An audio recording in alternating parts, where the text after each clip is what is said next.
Ready to rock. Awesome. And we are back. Another episode of It Is What It Is podcast. I'm your host, Cody Kelly. I am super excited about this podcast, because it's Monday. And if you know me, Monday is my favorite day of the week because that's when I can get back into the gym. I got a great episode for you guys today. Focusing on school reopening, I have some amazing guests. I'm going to read a couple of their bios. I'm going to introduce all of them. I want to first start with whose bio do I have? Our lovely First Lady of Freedom Temple, Zabrina Evans. They just celebrated him and Pastor Evans' 5 years of pastoral anniversary. She has agreed to be honest. Keep in mind, they are speaking for themselves. They're not speaking for their employer. They're not speaking on behalf of the educational institution that they serve. But as educators and leaders in the industry, they're worth listening to. Check it out. 4+ years of progressive experience in school improvement and management, overseeing academic programs, policies, and initiatives to promote student growth and achievement.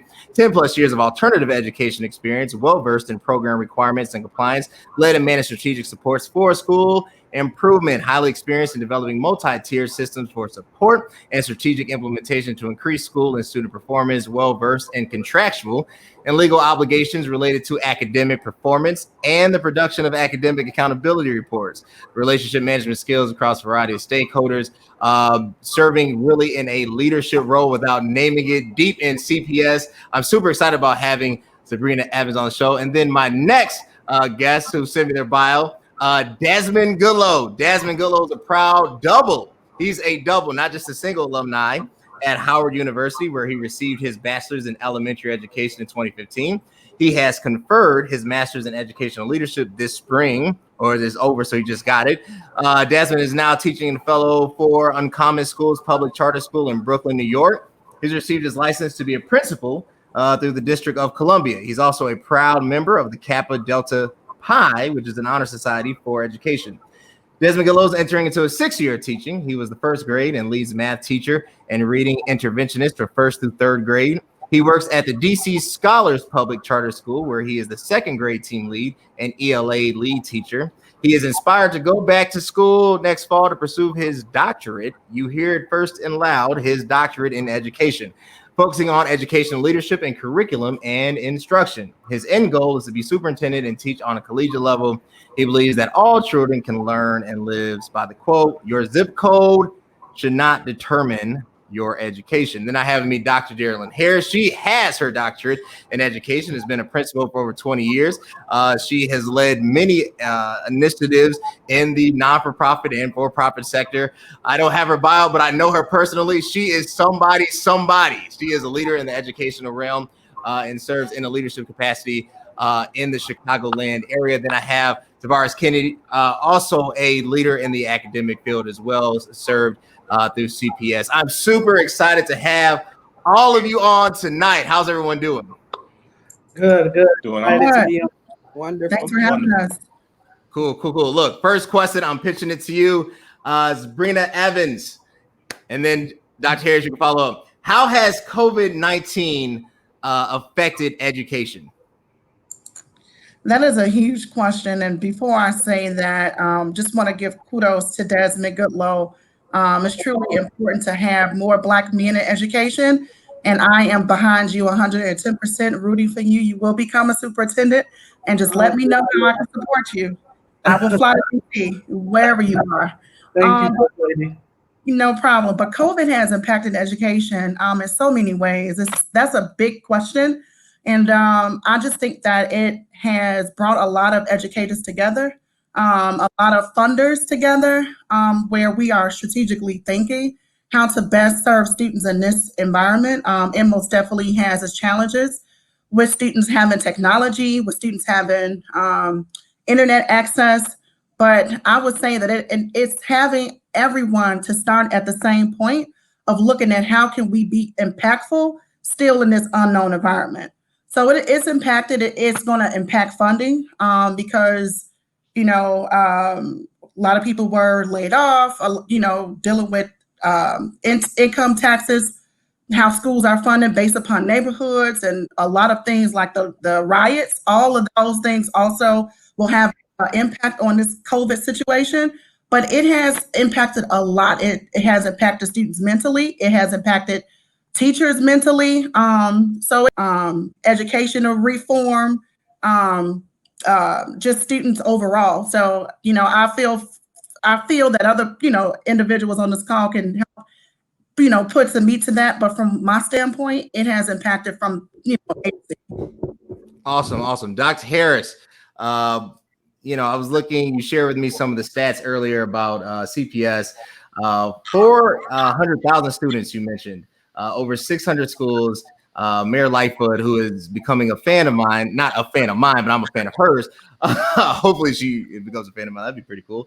$75 million budget allocated to this reform, or I should say response toward this situation. I was reading in the England Journal of Medicine, there's this thought that it's more rational for kids to start back school than parents because they have a lower transmittal rate of the disease. I don't know medicinally how you prove that, but they've been kind of coming up with these hybrid models. What are your thoughts? COVID-19, schools reopening, how is that working? Well, it's actually started out, I taught public schools for 6 years and private schools for 23. I'm going into my 30th year of teaching. And let me just say, after 30 years in education, I have never seen anything like this before or even close to it in my teaching career. But I do have children, and my children have gone through CPS, and I have a daughter who's in high school. And just even from her particular, the angle of a parent and educator, it's going to vary from person to person, from community to community, how people are impacted by COVID-19, whether or not there's enough funding. Some school districts already have the funding that they need. Some neighborhoods, I should say, and communities already have the funding that they need to get the job done, while others need much more than some. There are the biggest challenge I see is the achievement gap, which may or may not take $75 million to fix. There are some serious problems with the inequities in education, and COVID-19, to me personally, has impacted that more than many other situations and circumstances have impacted the achievement gap. And so for so many kids who are at home, even if you buy them, you spend this $75 million on devices for them to use, that is not going to fix your problem. There are still some much bigger challenges we have with having students even use the device for learning, as well as for parents to be able to monitor student learning, and the parents have to work. There are so many factors involved with making decisions about whether or not adding money to the budget, reopening, or doing a hybrid model will work or not. Believe it or not, this is a very, very, very difficult thing for anybody in education right now. It's a tough choice. And guess what? People still don't have answers. And so personally, I think the biggest impact is the impact that it has had on the achievement gap. And it's just widening the differences between students. When you think about it, students have really been out of school for now almost 5 months when it comes to in-person instruction. Whether or not they've completed assignments online is neither here nor there as far as I'm concerned, because I've actually seen what students are really doing or not doing, and what teachers are really doing or not doing online. The biggest challenge is that students are not learning. And it makes sense. Desmond, Mr. Bison, Howard Bison, right? Students not learning, the impact on achievement. I'm not sure what the reopening plans are for the DC metro area. Let me read the hybrid model, how it's kind of going into play. Pre-K and special education will learn in person at school. Grades K through 10 will learn through a mixture of remote learning and in-person instruction. High school juniors and seniors will be fully remote. Talk to me about that impact on achievement. Really, what are the plans specifically for your area in relation to COVID-19? Yeah, so when I think about that, in DC, they were going back and forth between the blended model or let's do it completely virtual. I'm reminded by a quote by Hillary Clinton tweeted. She said, we shouldn't be able to be forced to choose our jobs or our lives. And DC just recently made an announcement that we're going to be fully virtually. Because I don't think we should be able to choose our lives between our jobs. And I agree 100% with Dr. Harris about, thinking about the achievement gap, and our students are truly suffering because they have not been in school. Another aspect I think about is their social emotional learning. when you look at the mission, the vision, a lot of different schools, they talk about students being productive members in their community or society and stuff like that. And knowing that we are not able to provide them with the skills to deal with their emotions, they can be angry, sad, happy, frustrated, and teachers help them navigate or cope through those feelings. And I just think about how I had to tell my students, oh, we're virtually and we're no longer having in-person instruction. I had to deal with their trauma on top of my trauma of I've never done this. I have to change up my strategies, my type of style of teaching. I had to research different pedagogies to be able to drive instruction. And so I think as academics, which is social emotional learning is connected to academics, but it is another part. And I think that is another aspect that has impacted education is student social emotional learning. Awesome. Social emotional learning. Tavares, I want to throw this to you. Desmond hit on it. We shouldn't have to choose between our lives and our jobs. When you think about it, you've been an education as an educator. You also have children currently right now going through the ranks of those institutions. Are you forced? Do you feel forced to have to choose between your life and your job? I would say yes. I have 2 children at CPS. One's about to be a freshman this year, and the other's going to be in 5th grade. And I'm highly concerned about sending them back to school, especially with CPS not really having a detailed plan in place. They have not hired, from what I've heard, they have not hired any additional custodians to disinfect the buildings to make sure it's safe. There's an issue with me. I have an issue because they say they only check students each day with, check their temperatures and make sure they have their mask on. But in a perfect world, that would work. But in my experience, I taught 11 years in CPS. So the issue is, for what I've seen, that the plan they have in place will be a total disaster, unfortunately. And it's definitely going to put a lot of students and teachers in jeopardy. Total disaster. Okay, I want to dig deeper on that one. So what is the future education? We talk about this total disaster. I agree with you. I don't know how 10-year-olds, 12-year-olds, 13-year-olds social distance it feels like that's the antithesis to being that age, right? They're going to want to gather. They're going to want to be close. What does the future education look like? Is this the dismantling of a system? Is this the shift to more privatized education? Talk to me about the future of education. Well, for me, on one hand, if you're in the right situation, right neighborhoods, the right social economic status, it could be a great way to innovate education. But on the other hand, of course, there's inequities in society, and especially in the Black and brown communities. So we have to deal with lack of technology, instability in different home environments. So the gap of learning is going to be further separated, in my opinion, because of the inequity that we already have with the brick and mortar schools. Now we have the responsibility placed on parents to make sure their kids get on computers to learn, and it's not happening. I've seen it with my school district, and I've seen it. My wife has worked with CPS 20 years as well, so she's seen firsthand that even though you give them the technology, give them access to the internet, there were still students who did not report to school every day virtually. So that's one of the biggest problems we have to deal with. And even my personal experience, I had parents who had 8, 9 children in one house, and they had to share a Wi-Fi. They had to share laptops. So that was another difficulty. So they just basically gave up. I was trying to contact them every day, and they did not respond because they were so frustrated about what was happening. And in turn, it frustrated me because I was trying to reach out to them. I understood the situation, but everything just happened so fast that people could not, they could not deal with the situation. They could not deal with the pandemic and how it affected their children and themselves as well, because a lot of them did not work, or they lost their jobs as well, and they had to figure out. Also, some parents had to figure out how to get babysitters because they had to get to work, and a lot of them had young children as well. Awesome. I see my guest Sam has joined. Thank you, Sam. She said she was going to join. I'm going to throw this one to you, Desmond, and then to you, Sam. We're talking about the inequities.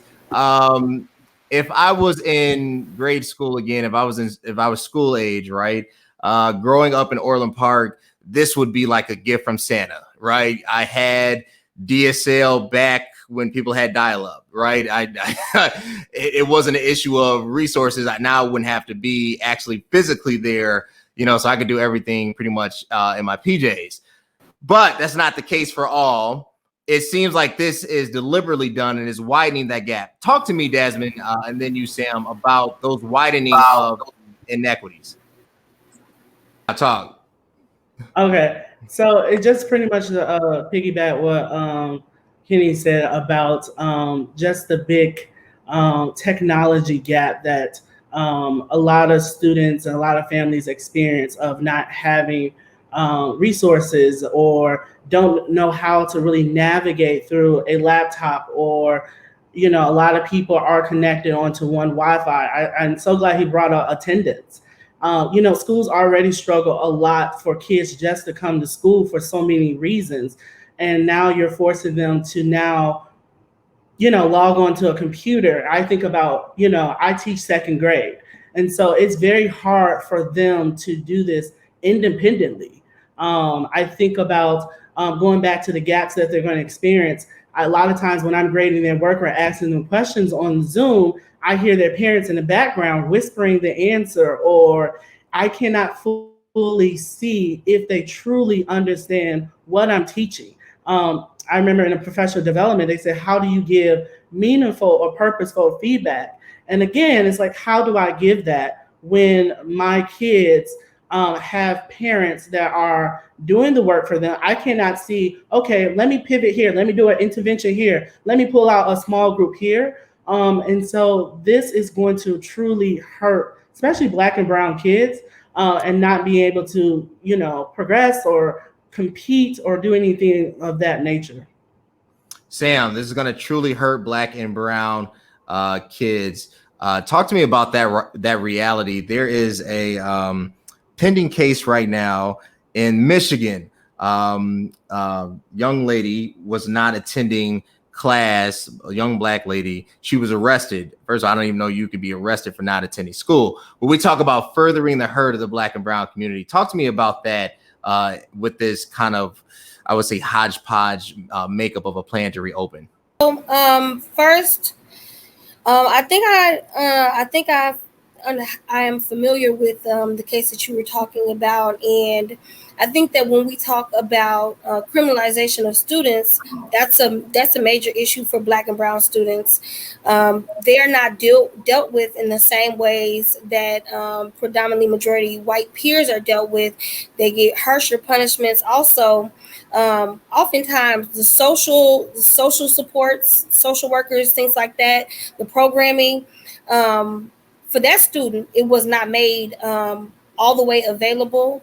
And there were some extenuating circumstances in that student's case. But what we're seeing even now is that it's a lot of access, a lot of broken down access. And I think that in general, Black and brown students have not benefited from the educational system in the same way that their peers have, because of the limited amount of access, right, and exploration, the resources, right. And so that the outcomes, the student outcomes are no longer, or we don't have the improved student outcomes that we would want to see because of the lack of access and equity. So when we talk about in terms of what this school year looks like, and even what last school year looks like, we don't really know where the students are academically at this point, right? We weren't able to do our end of the year testing. So that definitely leaves a lot of open space, right? And we know that students lose ground generally over the summer. So there's a lot of work that we have to do to make up what they lost, especially in elementary school. In high school, it's a little different because the content is different. But even for my students, I'm a diverse learners teacher. And when I transferred to my new school, I was teaching my students how to annotate. They were juniors and seniors and didn't have, the skills to annotate texts and compare texts. So when you are a junior and you don't have those skills, right, and you're about to transition into your senior year and you don't have those skills, you're not really prepared to transition into a collegiate setting, which is what Chicago and I'm sure other school districts hope that their students will do, be college and career ready. Gotcha. Dr. Harris, we talk about just kind of the impact. I want to play a little devil's advocate. There is an opposing side that says basically the reason for a lot of your inner city schools problems has nothing to do with COVID, that these problems were already here. The lack of performance was already implemented. All COVID did was basically take the cover off from them. Very insensitive, Mark, and comment. But to say that that side doesn't exist, that'd be a lie, right? When you hear the other side basically say that it's their fault, what is your response to that? As far as whose fault it is, it's a waste of time to try to figure out blame. That's a terrible waste of time to spend any time on figuring out who's to blame. And no, it doesn't take a pandemic. I just read an article maybe earlier today. It doesn't take a pandemic to highlight what problems have already existed in education. We already knew these problems were here, and the pandemic definitely has caused some more severe problems with the achievement gap. But let me also say too, if I can add, so one, I don't have time for dealing with the other side and the blame, that piece of it. But the other thing that I think we have to consider is we'll be spinning our wheels if we continue to fight against one another. We have to come together to solve this problem. I'm not blaming CPS or their leaders. I'm not blaming my school district or its leaders. I'm not blaming, I was the leader. I'm transitioning out of private school. We did an excellent job with this whole e-learning situation. We did a bang-up job with it, but we were a small school on the west side, and we're able to do that. We did have quite a few low-income students. I'm not blaming anybody, parents or anybody.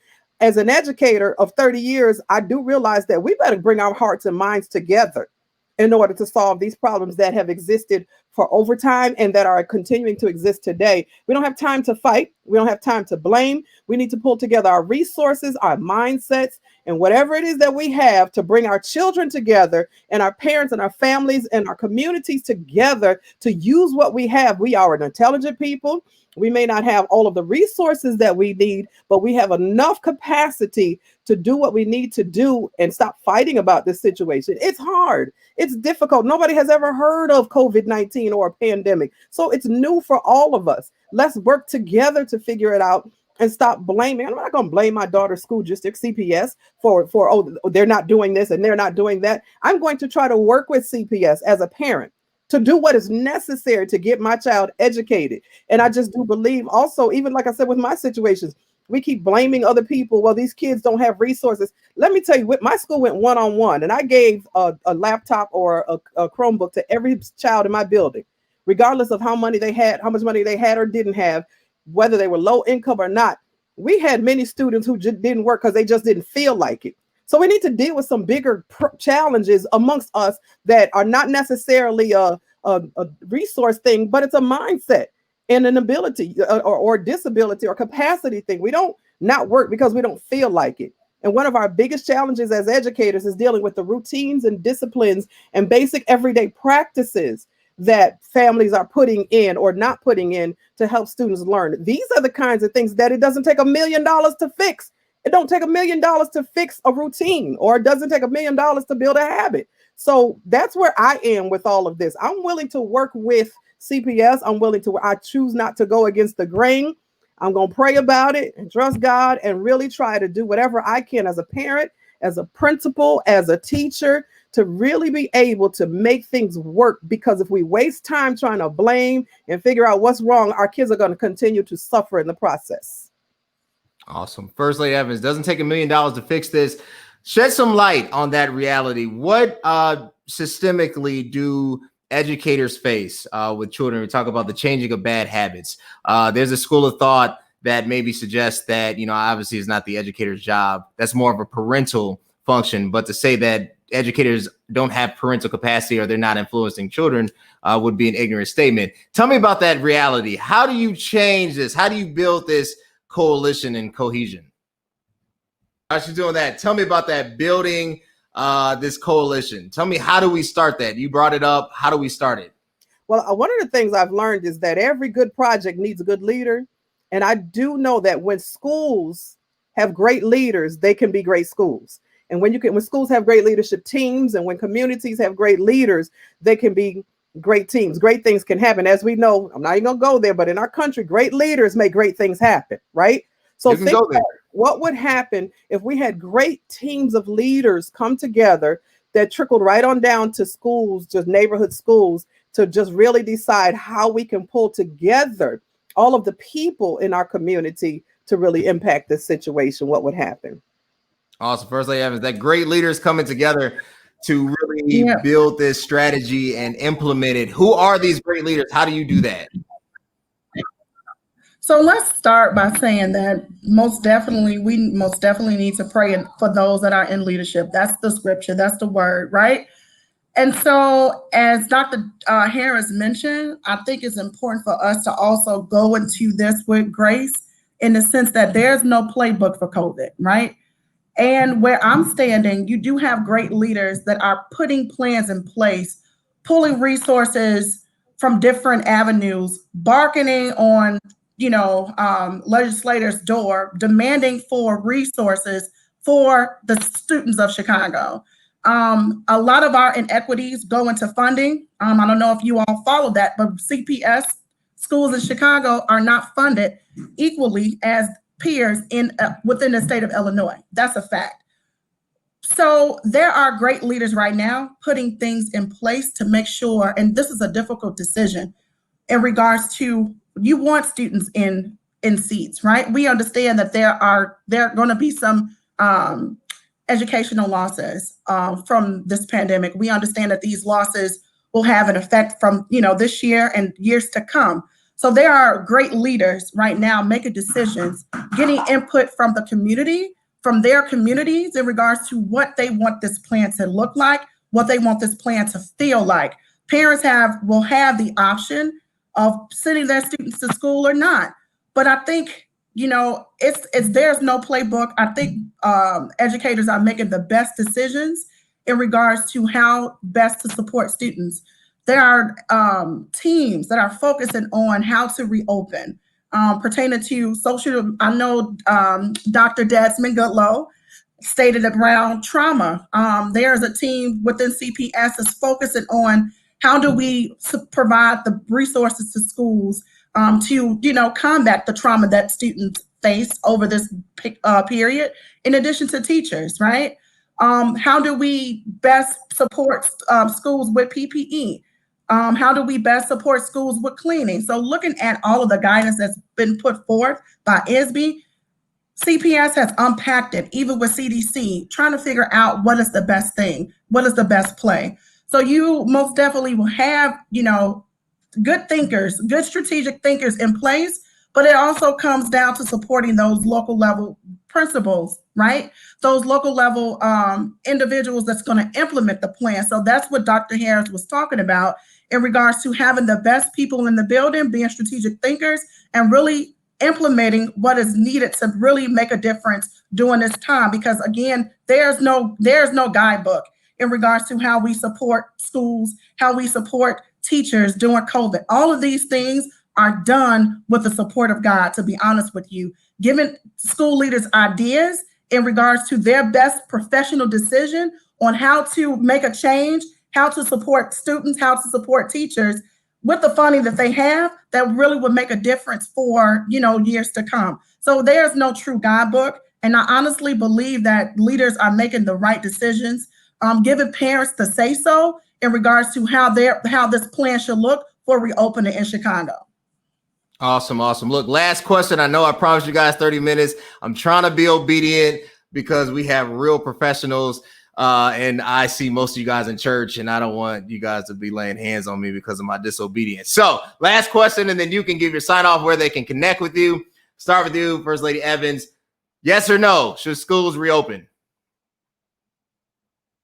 Again, that's a big question. I think schools should reopen with the input from families in regards to whether or not they choose to send their students back. And if there's a choice to sending students back, then we should most definitely have protocols in place to keep families and students and educators safe. So yes. And where can they connect with you? Social media, Facebook, follow me, Zabrina Evans. I don't have Instagram. I do have Instagram, I think, but just follow me on Facebook, Zabrina Evans. Awesome. Dr. Harris, yes or no? Should schools reopen, and where can they connect with you? I can't say yes or no. It's a case by case situation. The school that I'm leaving, yes, we are opening, and they are going to give parents the choice to send their kids or not. I do believe, and believe it or not, most of our parents have chosen to return to school. I do believe they'll be very successful at it. As far as CPS and larger districts, if they can really, eventually they're going to have to figure this out for how long this goes. If this goes way too long, absolutely open those doors and figure it out. And I do believe that we can do that. Where can they connect with you? And I'm on Facebook. I'm really like a nobody, but you can connect with me on Facebook. My name, Geraldine Harris. Look, don't listen to her. She is somebody. Look, future Dr. Desmond Goodlow. Yes or no? Should schools reopen? So I'm going to say no. I'm going back to what Hillary Clinton said, that we should not be able to force ourselves between thinking about our jobs or our lives. I think also our number one priority as educators is children's safety. And clearly there's not a sustainable plan for their safety or even my safety. So I am 100% that we need to remain virtually. However, this goes back to we need to figure out a stronger approach or pedagogy to how to teach students online. Because I know, like the data says, face-to-face instruction or direct instruction is where we can do all of these highly impactful strategies to move student data, but it gets very fuzzy and very hard on Zoom. So right now I do say no, because my number one priority, if I was a principal, will be soon, will be no, because we're focused on kids' safety. Okay, humble flex. All right, my man. All right, where can they connect with you? Just Facebook. Desmond Just G. Facebook. All right, Sam. Yes or no? Should schools reopen? Oh, there you go. Okay. Should schools reopen? This is such a difficult question. Everybody has already said that, right? Such a difficult question to answer. I agree with Desmond. I'm really concerned about student safety. I'm concerned about access to hand sanitizer and soap in bathrooms, paper towels, PPE, all those things. But also, as a diverse learners teacher, I understand the necessity to be right in front of my students, and being able to really report is very difficult to build over Zoom. So while I agree with Desmond, I think that I agree with First Lady Evans and Dr. Harris with there has to be some sort of plan put in place. So in August, no, but hopefully soon thereafter, the schools need to open. My students need me, and I'm ready to get back to my class. Awesome. Where can they connect with you? They can connect with me at Hey Miss Afram. That's HeyMissAffram on Instagram. Awesome. Look, yes or no? Should schools reopen? Well, at this point, I would say I would actually like for schools to start the year virtually, because of what I read earlier. It says 29 states out of the country has spiked in new cases. So right now, this is not the good time. It's not a good time based on statistics, and basically, for what I've heard from my school district has a great plan, but because we can't factor in the irresponsible parents, irresponsible students who are not socially distancing, and also teachers as well. They may not be socially distancing and wearing their masks outside of school. So I'm really kind of concerned about the mentality of this country in regards to protecting one another and protecting themselves and protecting family members. So right now I would say initially, but hopefully I'm hoping by January that we can start really talking about a detailed, foolproof plan to open in January. Awesome. Where can they connect with you? On Instagram, Nigerian Strength 81. Awesome. Yo, follow him on Instagram. I do. I love seeing the pics of him working out. Yo, we got some exciting episodes coming out on Is What It Is podcast. I got colorism coming out. I got the end of Hot Girl Summer coming out. I got Church Lies Phobia coming out. Stay tuned. Mondays and Tuesdays. I'm turning up the end of the summer. It's about to be controversial. It's about to be real. It's about to be ratchet, but it's going to be always It Is What It Is. But until next time, I want to thank my guests. I want to thank Dr. Harris, Zabrina Evans, Tavares Kenny, Sam, the future doctor himself, Desmond Gillow. Appreciate it, guys. Bye-bye. Thank you.